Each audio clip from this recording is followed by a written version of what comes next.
총신대 이현우 교수님께서 20세 이상으로 기독교인들, 특별히 기독교인들이 대상으로 통일에 관한 기독교인의 의식과 통일 교육 실태 조사라는 것을 조사를 하시고 그 결과를 주중에 발표를 했습니다.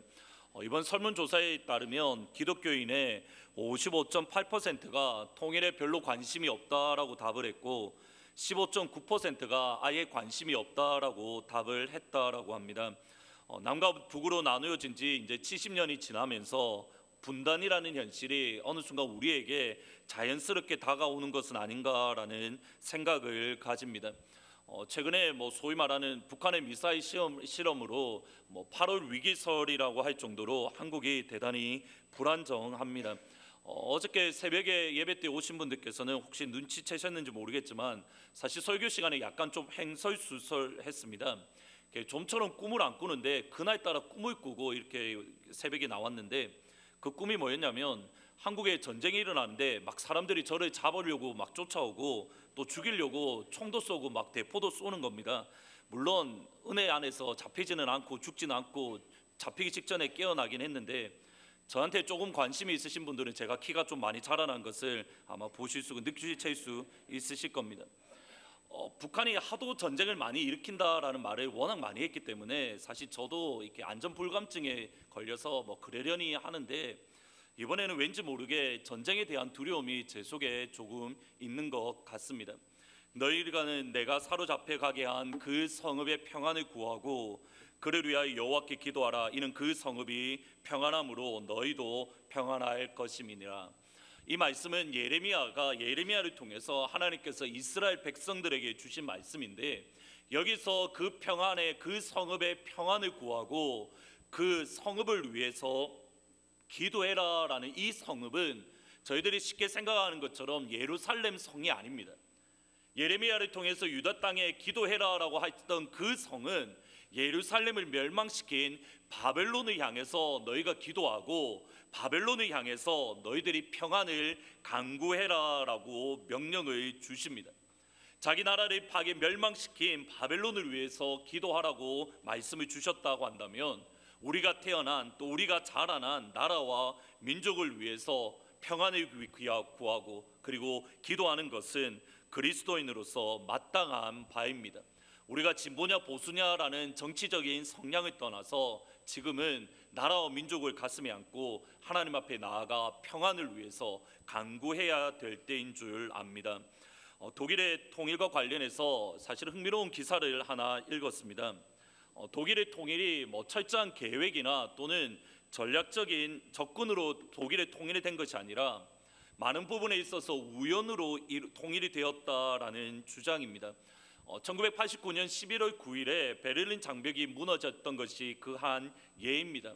1989년 그 해에 헝가리나 또는 서독 동독 근처에 있는 체코, 폴란드 등 이 나라가 주변 사회주의 국가들이 자유화 물결을 받아들이면서 동독 내에도 많은 정치적으로 혼란한 상황이었습니다.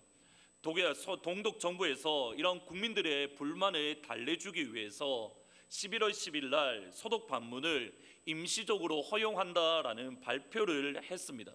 문제는 이전에도 그런 수많은 발표들을 했기에 사실은 실제적으로 자유로운 여행이 이루어질 것이다라는 그런 기대를 가진 발표는 아닙니다. 그런데 정책을 발표 이제 자유롭게 여행할 수 있다라는 발표를 하는 데에 이탈리아 기자가 그냥 무심결에 그냥 아무런 생각 없이 언제부터 자유롭게 여행이 시작되냐라고 질문을 했는데 이때 발표를 했던 권트 샤보브스키라는 이 사람이 이 질문을 듣고 막 이렇게 서류를 찾아보다가 자기도 모르게 얼떨결에 뭐라고 이야기했냐면 지금 즉시라는 말을 얼떨결에 했습니다. 그러니까 전략적으로 원래 계획에 있어서 한 것이 아니라 실수로 그냥 지금 즉시 여행이 허용된다라는 말을 했고 이 방송을 보고 있던 동독의 많은 사람들 그리고 서독의 사람들이 베를린 장벽으로 가서 그것을 무너뜨리고 그것이 기점이 되어 통일이 되었다라는 기사를 본 적이 있습니다. 비슷하게 역사를 가만히 보다 보면 역사의 큰 물줄기를 바뀌어지는 사건 이면에 어떤 면에서 우연이라는 단어가 들어가 있는 것을 보고는 합니다. 오늘 읽으셨던 본문 말씀 가운데에도 우연히 물을 기르러 우물이 물가에 갔다가 그의 삶이 완전히 바뀌어지고, 더 나아가 성경에 기록된 사마리아 여인을 발견하게 됩니다. 유대에서 사역하신 예수님께서 다시 북쪽 갈릴리로 올라가시게 되었습니다. 이것은 오늘의 현대 지도인데, 이스라엘은 크게 세 부분으로 나눌 수가 있습니다. 예루살렘으로 중심으로 한 유대, 그리고 그 위쪽에 있는 사마리아, 그리고 이게 갈릴리 호수인데 이 위쪽으로 하는 갈릴리, 이게 크게 세 부분으로 나눌 수가 있습니다. 당연히 남쪽 유다에서 북쪽 갈릴리로 가기 위해서는 가장 빠른 지름길은 사마리아를 통과하는 이 길입니다. 문제는 이 당시에 유대인들과 이곳에 사는 사마리아인들 사이에 관계가 별로 좋지 않았습니다. 북쪽에 있는 사마리아가 사실은 아수르에 점령당한 이후에 아수르 사람들이 어떤 정책을 펴냐면, 다른 이방 나라 사람을 사마리아로 데리고 와서 그곳에 정착시키는 정책을 펼쳤습니다. 사마리아 사람들은 자연스럽게 이방 민족과 혼혈이 되었을 뿐만 아니라 그들이 가지고 온 이방 신들마저도 섬기게 되었습니다. 율법에 의하면 부정한 것을 만지거나 부정한 것을 이렇게 지나가게 되면 그것을 만진 사람도 부정하게 되어집니다. 이 당시 일반적인 생각에 의하면 사마리아는 이방 민족에 의해서 또는 이방 신에 의해서 부정한 그러한 지역이 되었습니다. 물론 일반적인 사람들은 그냥 돈이 없기 때문에 가장 짧은 길 사마리아를 통과하는 길을 선택을 했지만, 일반적으로 율법을 지키려고 노력했던 사람들, 율법을 지키려고 힘을 쓰던 경건한 유대인들 또는 랍비들은 지름길을 선택하지 아니하고 요단강을 건너서 돌아가는 이러한 길 방법, 또는 심지어 이쪽은 바닷가인데 배를 타고 올라가는 이러한 돌아가는 길을 선택을 했습니다. 반대로 예수님께서는 경건한 사람들이 선택하는 돌아가는 길이 아니라, 또는 율법을 지키려고 몸부림치던 사람들이 피하던 길이 아니라 오히려 사마리아 길을 선택해서 그 길을 걸어가십니다. 한번 그 구절을 조금 유의해서 보실 필요가 있습니다. 한번 같이 읽어 보시겠습니다. 유대를 떠나,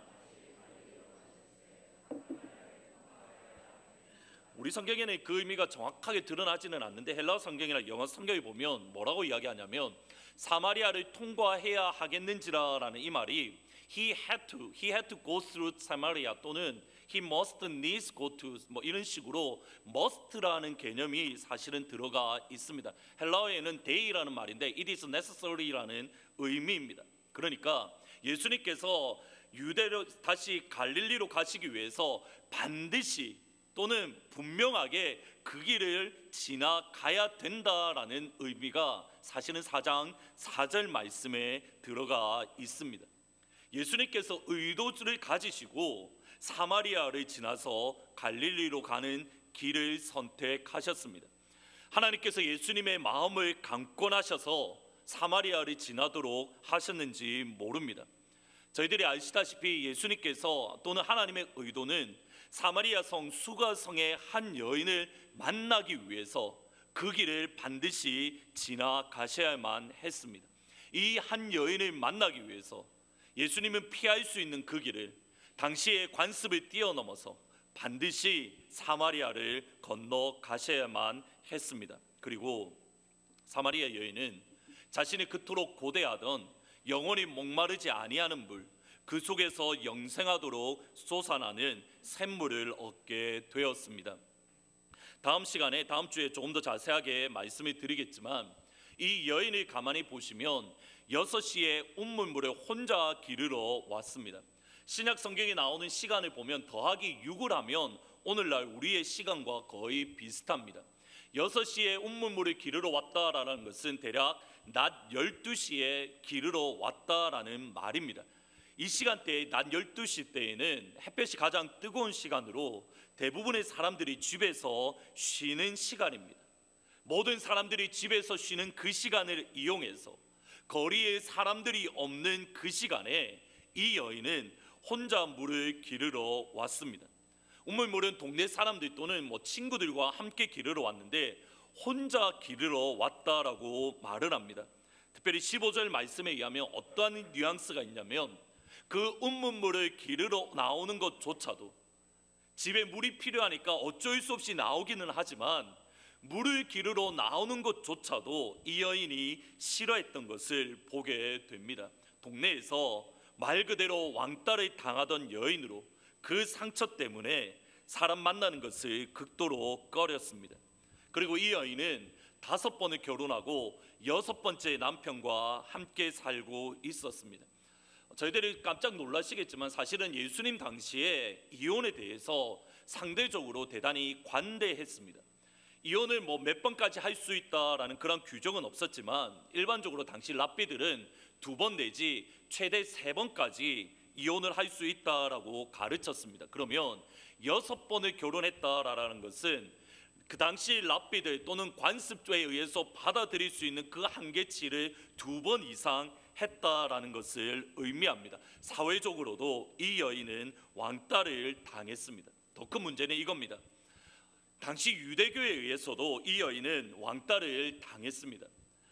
나중에 다음 주에 살펴보겠지만 예배에 대해서 이 여인은 대단한 관심이 있었습니다. 그런데 예배 드리는 것조차도 할 수가 없었습니다. 당연히 유대로 내려가서 예루살렘 성전에서 예배 드리는 것 이 여인에게 어렵습니다. 사마리아 근처에 있는 지역에 가서 예배 드리는 것 동네 사람들이 이 여인을 어느 정도 멀리 했던 것 같습니다. 하나님의 용서를 구하고 하나님의 새롭게 하심을 경험하고자 예배를 드리러 가려고 했지만 당시 종교적인 상황 가운데서도 이 여인에게 허락되지 않았습니다.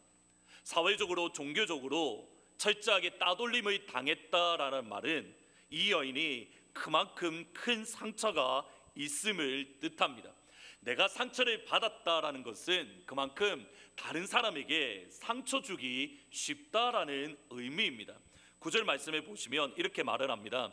사마리아 여자가 이르되 당신은 유대인으로서 어찌하여 사마리아 여자인 나에게 물을 달라 하나이까 하니 이는 유대인이 사마리아인과 상종하지 아니함이로라.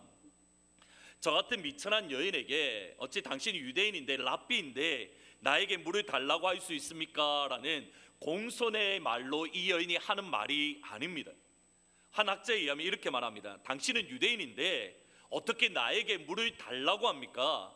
뼈가 그 속에 들어가 있는 당신 정말 유대인이 맞습니까? 당신 정말 랍비가 맞습니까? 라는 직설적으로 따지는 듯한 대단히 퉁명스럽게 말하는 말투입니다.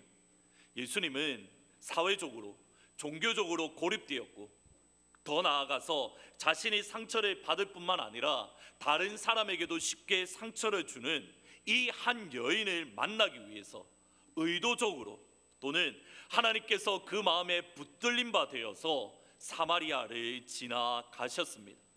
여인의 입장에서 보면 우연히 운물가에 물을 기르러 갔다가 예수님을 만나서 자신의 모든 과거에서부터 자유를 얻었습니다. 분명히 우연입니다. 그런데 하나님의 입장, 예수님의 입장에서 보면 이 사마리아 여인과의 만남은 필연이었고 하나님의 계획과 하나님의 섭리가 그 이면에 숨겨져 있었습니다. 이 한 명의 여인을 만나기 위해서 하나님은 예수님의 마음을 감동시키셨고 예수님은 사마리아 길을 반드시 지나가셔야만 했습니다. 하나님께서 우리를 만나 주시는 것은 결코 우연이 아닙니다. 여러분 한 명 한 명을 만나 주시고 우리의 텅 비었던 인생을 충만한 인생으로 목말라 하던 인생을 그 속에서 영생하도록 물이 솟아나는 샘물을 허락해 주시는 것은 결코 우연히 이루어지는 것이 아니라는 겁니다. 하나님께서 이곳에 하트포드 제2장로교회를 세우신 것은 다름 아닌 여러분 한 명을 만나기 위해서 더 나아가 우리 속에 있는 메마름, 영적인 갈급함을 채워주기 위해서 여러분 한 명을 위해서 하나님께서는 이 교회를 세워주셨습니다. 다르게 표현하면 이렇습니다. 사마리아 여인의 텅 빈 인생, 물 한 모금에 목말라 하던 인생에서 그 속에서 영생하도록 솟아나는 물, 영원히 목마르지 않는 물을 발견하기 위해서 이 여인에게 필요했던 것은 다름 아닌 예수님입니다. 예수님 때문에 텅 빈 인생, 목말라 하던 인생에서 충만한 인생으로, 영원히 목마르지 않는 인생으로 변화될 수 있었습니다. 이 여인 개인의 능력과 개인의 힘에 의해서 변화되지 않았습니다.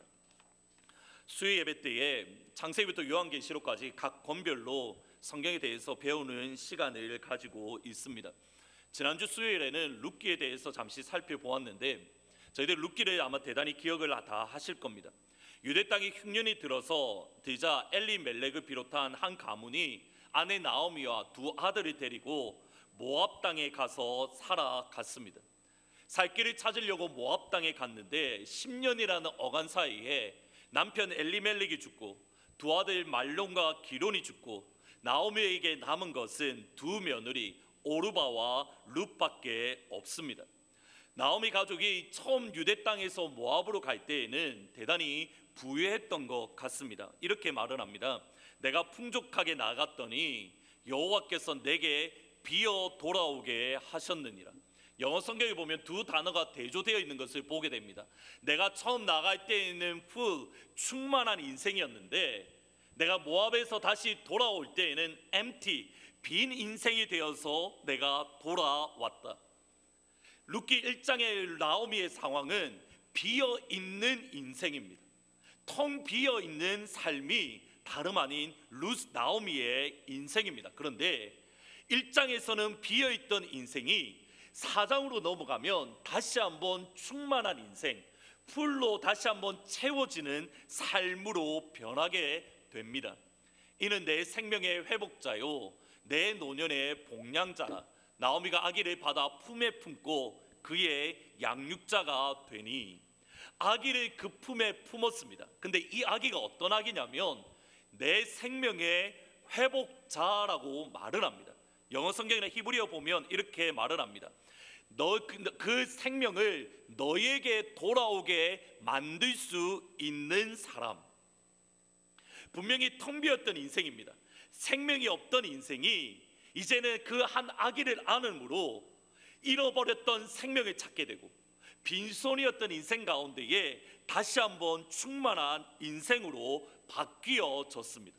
룻기의 주제는 텅 빈 인생이 어떻게 다시 한번 충만하게 되는가라는 것을 보여주는 것이 룻기입니다. 그래서 룻기의 주제는 사실 룻이라기보다는 나오미라고 하는 것이 더 맞습니다.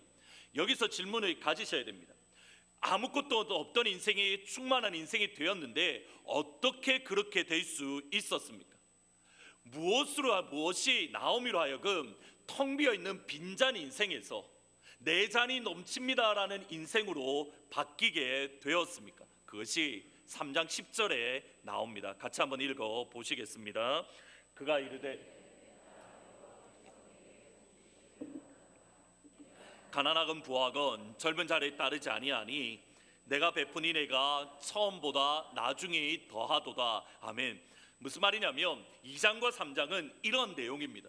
1장에서 비어있던 나오미가 4장에서 충만하게 되는 과정이 2장과 3장인데 어떻게 충만하게 되냐면 룻의 인애와 보아스의 인애 때문에 텅 비었던 나오미가 충만한 인생으로 바뀌게 되어진 겁니다. 룻이라는 그의 며느리의 인애, 룻이라는 며느리의 사랑, 룻이라는 며느리의 희생이 나오미로 하여금 텅 빈 인생, 빈잔 인생에서 충만한 인생으로 바꾸어준 원인입니다. 룻이 나오미에게 베풀었던 사랑은 어떠한 상황 가운데에도 시어머니 나오미를 떠나지 아니하고 버리지 아니하고 내가 당신을 섬기겠습니다라는 희생입니다. 나오미에게 두 명의 며느리가 있었습니다. 오르바를 향하여 룻이 나오미가 계속적으로 떠나라라고 말을 합니다. 처음에는 둘 다 같이 울면서 내가 도저히 떠날 수 없다라고 울었습니다. 다시 한번 강요하니 오르바는 울면서 모압 땅으로 갔습니다. 근데 잘 보셔야 됩니다. 성경은 그 어디에도 오르바가 잘못되었다라고 비난하다든지 책망하는 모습이 전혀 없습니다. 오히려 오르바의 행동이 그의 시어머니를 떠나서 고향 땅으로 돌아가는 것이 그 당시의 관습에 맞는 모습입니다. 오르바가 떠나자 다시 한번 룻에게 모압으로 가라고 명령을 합니다. 이때에 저희들이 알고 있는 유명한 고백을 룻이 하게 됩니다. 룻이 이르되 내게 어머니를 떠나며 어머니를 따르지 말고 돌아가라 강권하지 마옵소서. 어머니가 가시는 곳에 나도 가고 어머니께서 머무시는 곳에 나도 머물겠나이다. 어머니의 백성이 나의 백성이 되고 어머니의 하나님이 나의 하나님이 되니니 어머니께서 죽으시는 곳에서 나도 죽어 거기 묻힐 것이라. 두 가지를 보셔야 됩니다. 하나는 모압이라는 한 여인이 단순히 이스라엘의 민족으로 돌아오는 이것뿐만 아니라 수요일날 말씀드렸지만 모압은 사실은 3대 4대가 다 하더라도 이스라엘 백성이 될 수가 없습니다. 그러한 모압 여인이 내가 이제 어머니의 백성이 나의 백성이 되겠다라고 결심한 것뿐만 아니라 그녀의 믿음이 어머니의 하나님, 어머니가 믿고 섬기는 이스라엘의 하나님 여호와가 이제 나의 하나님, 나의 여호와가 되겠다라는 믿음의 변환이, 믿음의 전환이, 이 여인의 신앙의 전환점이 이 고백 가운데에 놓여져 있습니다. 여기서 중요한 표현은 사실 이겁니다. 어머니께서 죽으시는 곳에 나도 죽을 것이라. 이거 지금 보시는 그림이 뭐냐면 이스라엘 당시 그런 무덤의 구조입니다. 사람이 죽게 되면 여기에 보이시는 이곳에 시신을 넣어둡니다. 그리고 시신이 썩어서 뼈만 남게 되면 그 뼈를 이곳에 시신 모아두는 장소에 이쪽으로 다시 옮기게 됩니다. 그러니까 나오미가 하는 고백이 이겁니다. 나는 죽었어도 어머니가 있는 그곳에 나도 같이 묻히겠다라는 그 당시 장례의 문화를 들어서 하는 고백이 룻의 고백입니다. 말 그대로 죽어서까지 나는 어머니와 함께 있겠다라는 굳은 결심을 표현한 겁니다. 룻의 이 희생을, 룻의 이 모습을 성경은 인애라고 하고 성경은 사랑이라고 말을 합니다. 자기에게 주어진 당연한 권리를 포기하고 상대방을 위해서 희생하는 모습입니다. 한학자는 인애를 이렇게 정의합니다. 인애는 한 믿음의 공동체에서 약한 자가 공궁에 처했을 때에 그 다음 보셔야 됩니다. 강한 자가 자발적으로 보이는 충성과 사랑, 자발적으로 보이는 충성과 사랑, 두 가지 표현에 주의하셔야 됩니다. 자발적이라는 단어입니다. 어쩔 수 없이 강요에 의해서 내가 희생하고 충성하는 것이 아니라 자발적으로 희생하고 자발적으로 강한 자가, 권리를 소유한 자가 그것을 내려놓을 때에 그것을 인애라고, 그것을 사랑과 충성이라고 표현을 합니다. 그러면 나오미의 텅 비었던 인생이 어떻게 충만하게 바뀌었습니까? 룻이라는 그의 며느리의 자발적인 희생 때문에, 룻이라는 며느리의 자발적인 충성과 자발적인 사랑 때문에 나오미의 인생이 완전히 변화되었습니다. 잘 보셔야 됩니다. 나오미 개인의 능력으로 텅 비었던 인생이 충만하게 되지 않았습니다.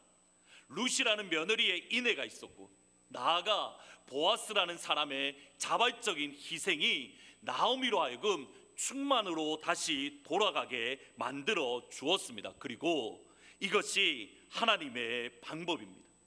하나님께서는 오늘 저와 여러분을 향하여 룻과 보아스가 되라고 말씀을 합니다.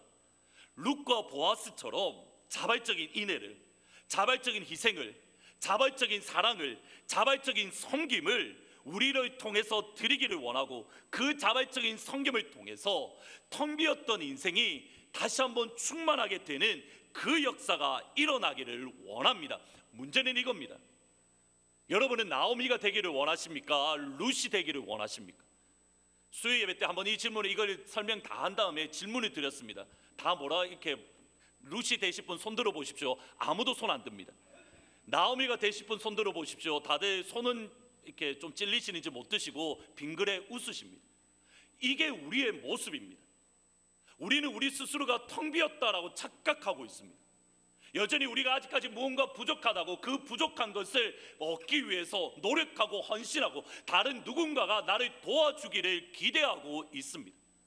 성경을 가만히 보셔야 됩니다. 성경은 여러분을 향하여 나옴이라고 하지 않습니다. 성경은 여러분을 향하여 루시라고 말을 하고, 성경은 여러분을 향하여 보아스가 되라고 명령하고 있습니다. 이유는 여기에 있습니다. 한번 고린도후서 8장 9절을 읽어 보시겠습니다. 우리 주 예수 그리스도의 은혜를 너희가 알거니와 부유하신 이로서 너희를 가난하게 되심은 그의 가난을 하심으로 말미암아 너희를 부유하게 하려 하심이라. 아멘. 저는 이 말씀을 믿습니다. 여러분 믿으십니까? 믿으십니까? 그러면 잘 보셔야 됩니다. 시제를 잘 보십시오. 여러분이 앞으로 부유하게 될 것이다 라고 말을 합니까? 여러분이 이미 부유해졌습니까? 이미 부유해졌습니다. 예수님의 가난하심 때문에 너희들은 이미 부유해졌다라고 이미 결과로 이미 너희들은 주님의 가난하심 때문에 이미 부유한 자가 되었다라고 말씀을 하고 있습니다. 우리에게 더 이상 무언가 필요한 게 아닙니다. 우리에게 더 이상 부족한 무언가가 있는 게 아닙니다. 여러분은 나오미처럼 텅 빈 인생이 아닙니다. 예수님의 가난하심 때문에 이미 부유한 인생이 되었고, 예수님의 가난하심 때문에 여러분은 이미 나오미처럼 충만한 인생으로 이미 변화되어졌습니다. 그러기에 이미 충만한 인생으로 예수님께서 저와 여러분에게 요구하시는 것은 이것입니다. 예수님의 가난하심 때문에 우리가 부유하게 되었던 것처럼 여러분의 가난함 때문에 여러분의 주위에 있는 사람들이 다시 한번 충만하게 되기를 하나님께서는 원하고 계신다라는 이 분명한 사실을 기억을 하셔야 됩니다. 나오미가 아닙니다. 하나님께서 우리를 부르실 때에 나오미로 부르신 것이 아니라 하나님께서 우리를 부르실 때에는 루스로, 보아스로 우리를 통해서 다른 사람을 채워주라고 하나님께서 저와 여러분을 부르셨습니다. 우리가 잘 아는 복음은 성가, 내가 약할 때 강함 주고 가난할 때 우리를 부욕해 하신 나의 주 감사. 영어를 보면 이렇습니다. And now let the weak say I am strong. 가난한 자들은 이제 선포하게 하십시오. 나는 강하다라고. 약한 자들은 강하다라고 선포하십시오. Let the poor say I am rich. 가난한 자들은 나는 이제 부유하다라고 선포하게 하십시오. 여러분은 이미 충만한 사람입니다. 예수님처럼 우리의 가난함 때문에 우리 주위에 있는 많은 사람들이 다시 한번 충만케 되는 그 자리에, 그곳에 서야만 합니다. 받는 자리가 아니라 이제는 주는 자리입니다. 목회를 처음 시작하면서 하나님께 받았던 비전, 복음의 빚을 갚는 교회, 복음의 빚을 갚는 성도입니다. 다시 한번 본문으로 돌아오십시오. 예수님께서 굳이 사회적으로 버림받고 왕따를 당하는 그 여인을 만나기 위해서 사마리아 수가성으로 가실 필요가 전혀 없었습니다. 그런데 그 길을 선택하셨습니다. 다시 한번 예수님의 모습을 가만히 보십시오. 사마리아로 가는 그 길 가운데 주님께서는 이미 지치셨습니다. 걸어갈 힘조차 없어서 우물가에 덜썩 앉으셨습니다. 제자들만 먹을 것을 사러 보내라고 할 정도로 당신은 지쳐서 마을 시내로 들어갈 그 힘조차 없어서 그 자리에 덜썩 앉아 있었습니다. 상황이나 환경을 보면 이 여인에게 전해줄 충만이, 이 여인에게 흘려보낼 충만이 전혀 없었습니다. 그럼에도 예수님은 자발적으로 수가성으로 가셨고 자신의 피곤함, 자신의 지침, 자신의 목마름보다 더 아파하는 이 여인을 위해서 툭 건드리기만 하면 폭발할 것 같은 텅 빈 인생이었던 이 사마리아 여인을 자발적으로 긍휼히 여기시고 자발적으로 이 여인을 위해서 희생해 주셨습니다. 주님의 섬김 때문에, 주님의 가난하심 때문에 이 여인은 충만과 부유를 경험했습니다. 우리 교회가 룻과 보아스와 같은 다른 이들을 부유하게 하는 인생, 다른 이들을 부유하게 하는 교회가 되기를 예수님의 이름으로 축복합니다. 하트포드에서 이렇게 멕시코 유카탄으로 가는 비행기 길이 대략 한 6시간 걸립니다. 비행기를 타는 길에 이렇게 멍하니 있기 싫어서 책을 2권 정도 가지고 갔는데 그 중에 한 권이 이 책입니다. 담장의 넘는 크리스천이라는 책인데 여기에 보면 제가 싫어하는 산수 문제가 나옵니다. 여러분도 한번 해보십시오. 30일 동안 매일 하루에 10,000불씩 받는 것과, 이게 또 수학을 잘하시는 분은 머리로 계산할 것 같은데, 하루에 10,000불씩 받는 것과 하루에 0.01달러씩 매일 2배씩 늘려서 받는 것 중 여러분은 무엇을 선택하시겠습니까? 제가 또 계산하실까 봐 제가 다른 페이지로 넘겼습니다. 하루에 10,000불씩 받는 것과 0.01달러씩 매일 2배씩 받는 것 30일 동안입니다. 어느 걸 선택하시겠습니까? 뭔가 제가 깨림직하니까 제가 질문을 드렸겠죠. 저는 아무 생각 없이 뭘 했냐면, 당연히 하루에 10,000불씩 받는 거지 30일밖에 안 되니까 그러면 30만 불 당연히 계산이 나오지 않습니까? 근데 저처럼 수학이 꽝인 사람을 제외하고는 하루에 0.01달러씩 매일 2배씩 받는 것을 선택을 합니다. 그러면 30이 지나면 얼마인지 아십니까? 이게 계산하기가 저도 벅찼는데 책에 나와 있는 거 그대로 하면 1,000만 달러에서 1,073,7,418.23달러가 된답니다. 하루에 10,000불씩 받으면 30만 불인데 하루에 0.01달러씩 2배씩 30일 뒤 지나면 1,000만 불이 된다라고 이야기를 합니다. 그러면서 주제가 이겁니다. 곧셈이 덧셈을 이깁니다. 정확하게 이 방법이 예수님께서 사용하신 방법입니다. 방금 보여드렸다시피 예수님은 누구에게 집중하셨습니까? 사마리아 한 여인에게 집중하셨습니다. 이 여인이 예수님을 만나고 난 이후에 이 여인을 통해서 이 여인의 고백이 이겁니다. 여자가 물동이를 버려두고 동네로 들어가서 사람들에게 이르되 내가 행한 모든 일을 내게 말한 사람을 와서 보라. 이가 그리스도가 아니냐니. 그 다음에 보십시오. 그들이 동네에서 예수께로 나오더라. 한 여인에게 집중을 하셨는데 그러고 나니 동네가 예수님께 나왔습니다. 그리고 예수님과 이틀을 더 유한 이후에 마지막 고백이 이겁니다. 같이 한번 읽어 보시겠습니다. 여자의 말이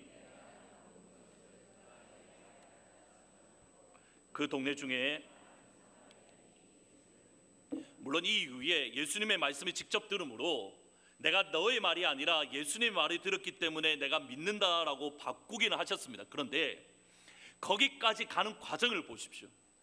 예수님께서 직접 동네로 들어가서 많은 사람들을 전도할 수 있음에도 불구하고 사마리아 여인 한 명에게 집중하고 이 한 명에게 집중하니 동네 사람들이 예수님께로 나오는 역사, 말 그대로 곧셈이 덧셈을 이기는 그 모델이 예수님이 사용하신 전도, 교회의 방법입니다. 이 책을 쓰신 그런 그리어 목사님은 이렇게 서밋 교회인데 2015년도 기준으로 5년 연속 미국에서 제일 빨리 성장하는 교회가 되었습니다. 10년 사이에 200명의 교회에서 2만 명의 교회로 급속하게 성장을 했는데, 흥미로운 것은 이겁니다. 어느 순간에 이렇게 담임 목사님이신 그 그리어 목사님이 자기 교회에 있는 부목사님 한 명을 선택해서 1년 후가 되면 당신하고 마음이 맞는 성도들 마음껏 데리고 나가라. 그리고 교회에서 당신 교회가 세워질 때까지 지원해 주겠다라고 이야기를 하고 교회 개척 프로젝트를 시작하셨습니다. 근데 그것을 몇 번 했는데 부목사님들이 데리고 가는 성도가 어떤 성도냐면 담임 목사님에게 저 사람은 절대 데리고 가면 안 되는데 하는 그런 사람들만 골라서 한 100명씩 200명씩 데리고 나가더랍니다.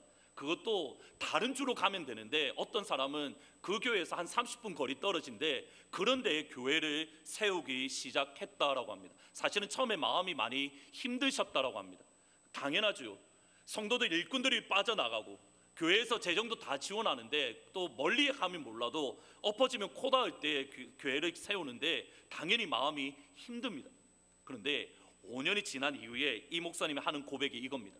여전히 서밋 교회는 미국에서 가장 빨리 성장하는 교회가 되었고 일꾼들이 빠져 이 사람이 없으면 안 되겠다라는 그 일꾼이 빠져나갔는데 그 자리는 다른 성도들이 채우고 있었고 교회는 여전히 부흥하고 있었습니다. 더 중요한 건 이겁니다.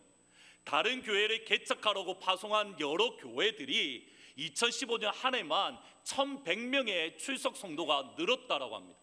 본교회보다 개척교회가 하나님 앞에 예수 믿겠다라고 나온 사람들이 더욱더 많았다라고 이야기를 합니다. 잘 보셔야 됩니다.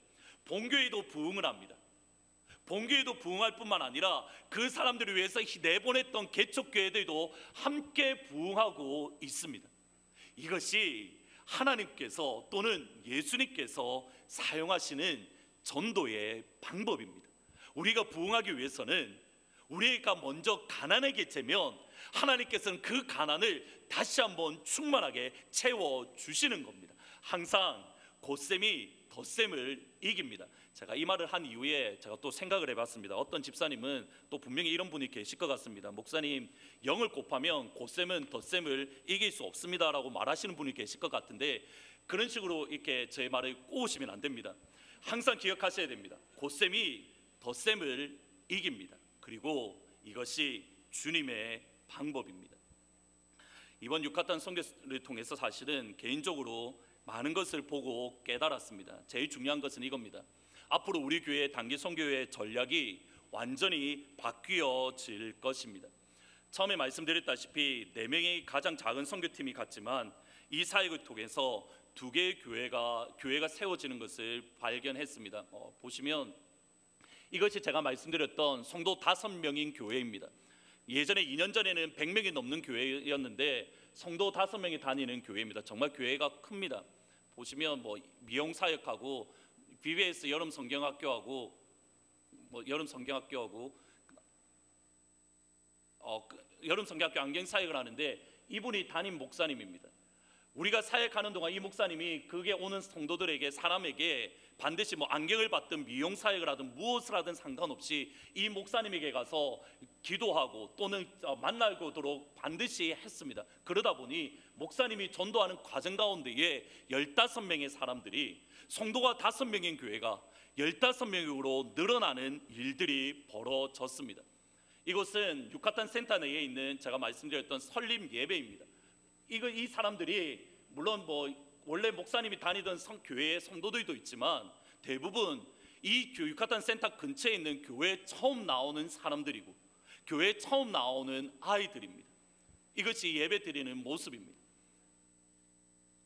그리고 말도 안 되게도 제가 영어로 설교했던 시간입니다. 제가 왜 자신 있게 영어로 설교했냐면 여기 있는 사람들은 아무도 못 알아듣습니다. 이 사람만 번역자인데 이 사람만 알아들었기 때문에 아무런 거리낌 없이 막 설교를 했습니다.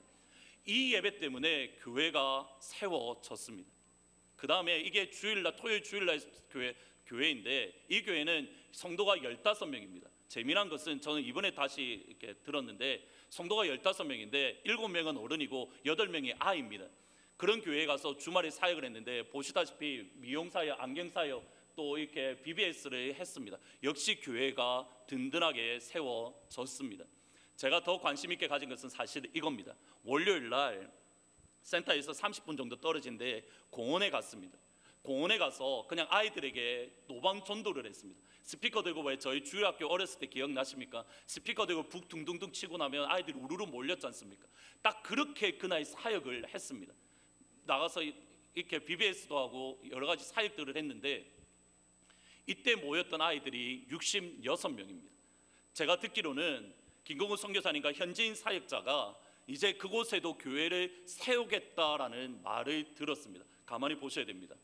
두 교회가 개척교회였던 5명, 15명인 교회가 이번 단기 선교를 통해서 교회가 힘을 얻었습니다. 한 교회는 300% 부흥했습니다. 나머지 두 교회를 보셔야 됩니다. 유카탄 센터 내에 교회가 세워졌습니다. 또 한 교회가 이곳에 30분 떨어진 교회에 교회가 세워질 예정입니다. 거기까지 가는 과정까지 사실은 쉽지 않았습니다. 올해는 멕시코 선교를 사실은 뛰어넘으려 했습니다. 안 가려고 했습니다. 저 자신을 봐서도 갈 수 없는 상황이었고 체력적으로나 여러 가지 면에서 갈 수 없는 상황이었습니다. 저뿐만 아니라 같이 갔던 분들, 나머지 3분들도 갈 수 있는 상황이 아니었습니다. 다들 한결같이 지쳐 있었고 어려운 상황 가운데에 있었습니다. 그런데 어려운 상황 가운데 믿음으로 가니, 자발적으로 그들을 위해서 하나님 앞에 섬기니 연약하지만 하나님께서는 우리의 가난함과 우리의 희생 때문에 두 개의 교회가 힘을 얻게 되었고, 두 개의 교회가 하나님의 은혜 안에서 세워지는 놀라운 역사를 일으키셨습니다. 우리가 가난할 때에 하나님께서 그 가운데에 놀라운 일을 행하시더라는 겁니다. 더 놀라운 게 뭔지 아십니까? 지금 오늘 나중에 한번 오신 분들을 한번 얼굴을 보십시오. 이분들이 지쳐있는 모습인가 아닌가? 우리가 가난에 있었는데 하나님께서는 우리를 충만하게 만들어 주시더라는 겁니다. 더 놀라운 게 뭔지 아십니까? 원래 수요일날 돌아오게 되어져 있는데, 멕시코에서 저는 비행기 타이어 플랫은 처음 들었는데 그것 때문에 4시간이 늦어져서 늦게 이곳에 출발해 왔습니다. 그러다 보니 그 다음 휴스턴에서 오는 비행기를 놓쳤는데, 그래서 하룻밤 자게 되었는데 공짜로 비행기 회사에서 자기들 잘못이니까 밥값 주고 그 메리어 호텔, 저는 아직까지 한 번도 안 가봤는데 메리어 호텔에 호텔권을 주더랍니다. 그래서 그 다음날 목요일날 하루 차 렌트해서 신나게 갈베스톤이라는 휴양지에 가서 하루 신나게 놀고 그날 밤에 12시에 돌아왔습니다. 하나님의 은혜는 그들의 심정을 다시 한번 만져주시더라는 겁니다. 우리의 가난함 때문에 그곳에 교회가 세워지고 우리도 충만하게 되는 역사가 일어났습니다. 두 번째로, 김고은 선교사님의 사역에 많은 변화가 있었습니다. 직업 영성학교를 통해서 많이 직업 기술을 가르치려고 했지만 이 사람들이 라이센스를 따고 나니 어떤 일이 벌어지냐면 자꾸 칸쿤이나 대도시로 이 사람들이 이렇게 이사를 가더랍니다. 사실 제 입장에서는 참 좋은 건데 현지 목사님들의 입장에서는 자기 교회에 헌금할 사람, 일꾼들이 빠져나간다고 직업 영성학교에 대해서 협조를 안 하기 시작했습니다. 그러면서 사역을 바꾼 것이 414 윈도우스, 어린아이들 사역을 집중하기 시작했습니다. 이 사역을 하면서 제가 이번에 가서도 느낀 것이 현지인 사역자들 정말 신실하고, 평신도 사역자들 뿐만 아니라 목사님들, 전도사님들 정말 신실한 사람들이 선교사님 주위에 너무 많이 붙게 되는 것을 보게 됩니다. 어린아이들이 전도하기를 시작을 했는데 이미 한 교회를 세웠습니다. 그리고 보시다시피 단기 선교를 통해서 또 한 교회를 세울 겁니다. 유카탄 센터에 내 교회를 세웠습니다. 벌써 3개의 교회를 세웠습니다. 유카탄 센터를 통해서 저는 이번에 가서 소망을 가진 게 이게 선교의 모델이 될 수 있겠다라는 확신을 가졌습니다. 우리는 그곳에 선교센터를 보내고 그곳에 있는 선교사님은 현지인 지도자들을 세우고 현지인 지도자들이 교회를 세우는 모델, 저희들 오늘 보셨던 예수님께서 하셨던 그 모델이 어쩌면 우리가 지금 이토록 수고하고 헌신했던 이 유카탄 센터를 통해서 세상 가운데 이것이 선교의 모델이다라고 보여줄 수 있는 그 가능성을 저 스스로 보게 되었습니다. 지난 10년간의 모습을 한번 가만히 생각해 보십시오. 2009년도에 유카탄 센터를 봉헌을 했습니다. 그리고 이제 2년 후면 10년입니다. 많은 재정들이 쏟았습니다. 많은 어려움들의 시간들이 있었습니다. 당장 그 해만 하더라도 2008년 경제 어려움 때문에 많은 어려움이 있었습니다. 그때에 우리가 믿음으로 하나님 앞에 드렸습니다. 그리고 지금까지 어쩌면 우리에게 벅찰 정도로 이 사역을 위해서 우리가 헌신하고 믿음으로 나왔습니다. 그러니 9년 8년이 되니 하나님께서 비로소 이 센터를 통해서 하나님의 교회를 일으키시는 역사가 이제 우리가 그 열매를 바라보고 있습니다. 저는 확실히 믿습니다.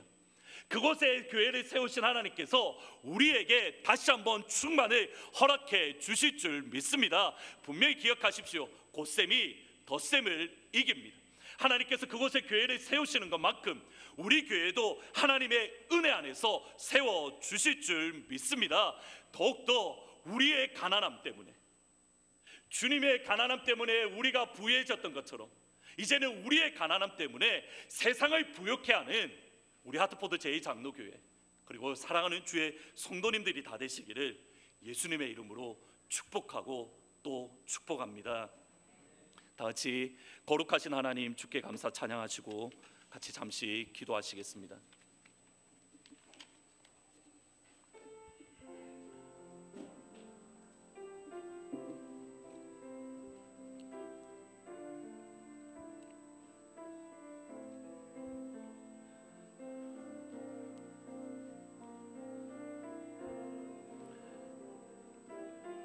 거룩하신 하나님, 거룩하신 하나님, 하나님 주께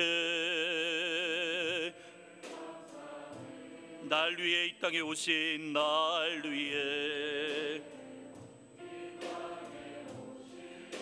독생자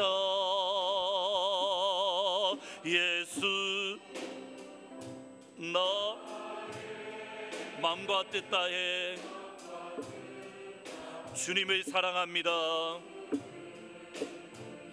사랑합니다. 날 위해 이 땅에 오신 독생자 예수 내가 약할 때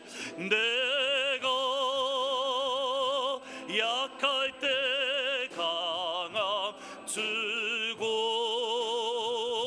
가난할 때 우리를 부욕해 하신 나의 주 감사 내가 약할 때 강함 주고 내가 약할 때 강함 주고 가난할 때 우리를 부욕해 하신 나의 주 감사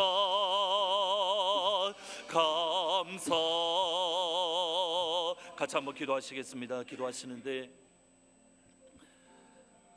하나님께서는 비어있는 인생 여러분이 비어있는 것 이미 아시고 이 시간 찾아가셔서 사마리아 여인처럼 우리의 인생을 충만하게 만들어 주십니다. 먼저 기도하실 것은 하나님 우리로 하여금 다시 한번 부유한 인생이 되게 하시고 우리의 빈잔 같은 인생이 다시 한번 충만하게 해 주십시오라고 이것을 먼저 기도하시고 두 번째로 기도할 것은 주님의 가난하심 때문에 우리가 부유하게 되었던 것처럼 이제는 우리도 가난한 자리에 서서 우리를 통해서 하트포드 지역이 또는 멕시코 지역이 아니면 땅끝까지 부욕해 되는 역사가 우리 가운데 임할 수 있도록 하나님 역사해 주십시오라고 이제는 주님께서 가난해지신 것처럼 우리도 가난해지겠습니다. 하나님 우리를 통하여서 하나님의 충만이 열방 가운데 흘러넘쳐날 수 있도록 아버지 우리를 사용해 달라고 말씀을 생각하시면서 잠시 한 목소리로 기도하시며 나아갑니다. 기도하시겠습니다.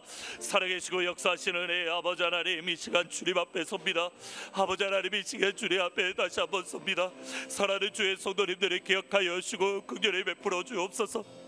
하나님 연약한 인생 가운데 주님 찾아오셔서 하나님 방금 우리가 드렸던 찬양과 우리가 들었던 말씀대로 내가 약할 때 강함 주고 가난할 때 부욕케 하신 하나님 앞에 날마다 감사할 수 있는 우리가 되어질 수 있도록 하나님 인도하여 주기를 소원합니다. 주님의 가난하심 때문에 우리가 이미 부욕케 되어 주랍니다. 주님의 가난하심 때문에 우리가 이미 충만한 인생이 되어 주랍니다.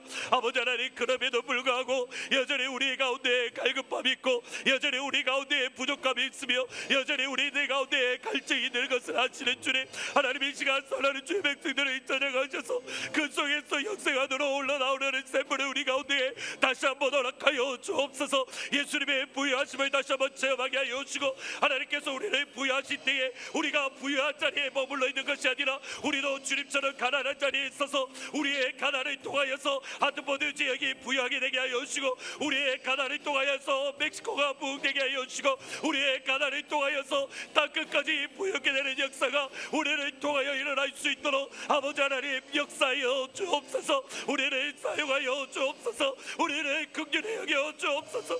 사랑하는 주의 교회를 하나님 불쌍히 계시고 다시 한번 그 자리에 믿음으로 설 수 있는 하나님의 교회가 되어질 수 있도록 아버지 역사하여 주옵소서.